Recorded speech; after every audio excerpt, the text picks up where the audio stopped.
Everyone's chasing the newest generation nowadays, and the truth is, this build from 2 gens back can still crush modern gaming. And the best part, you don't have to pay new hardware prices to get this kind of performance.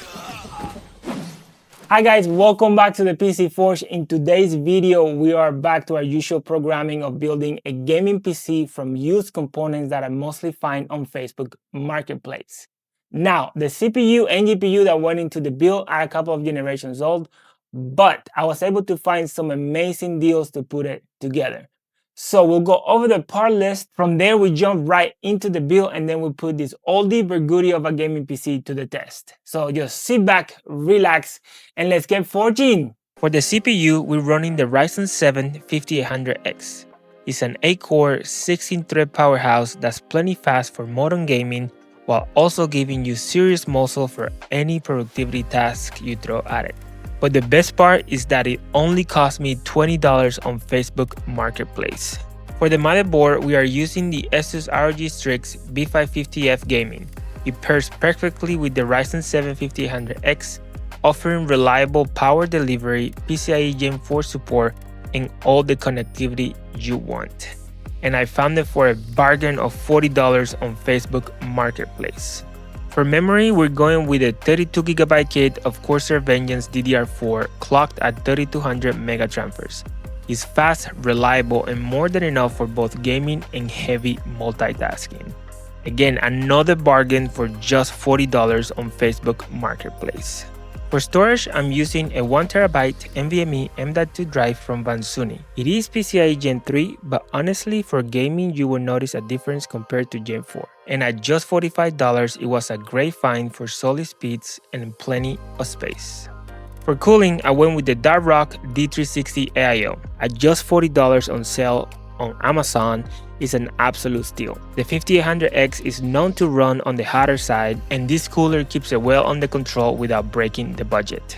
For the case, I'm using the Salmon Nephew 4361, which I picked up on Newegg for $65. It is a clean, budget-friendly case that even comes with 3 pre-installed ARGB fans, giving you airflow and style right out of the box. For the power supply, I'm using the Corsair RM750E. This one actually came to me for free from the same seller who sold me the 5800X. He was offloading some extra parts, and he ended up throwing in a few things either really cheap or in this case completely free. And finally, for the GPU, I scored the non-XT variant of the RX 6800 with 16GB of VRAM for just $200 on Facebook Marketplace. Even though it's 2 generations old, it's still more than capable of handling modern games at high settings, making it an incredible value pick for this build.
Well, there it is, guys. Yes, it's a couple of generations old, but it still has everything that you might want from a gaming PC today, even over 8 gigabytes of VRAM.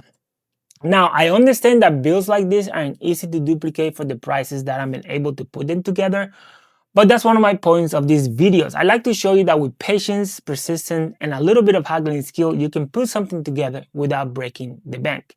Sure, we all want the latest hardware, but that doesn't mean that you should go without gaming in the meantime.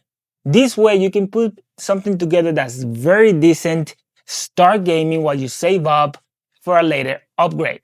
With that being said, if I was able to be of any help, or if you just plain enjoy the video, please do smash the like button, the subscribe button, and if you have anything to say, do leave them in the comment section down below. I love to hear what you have to say. Until next time, happy gaming!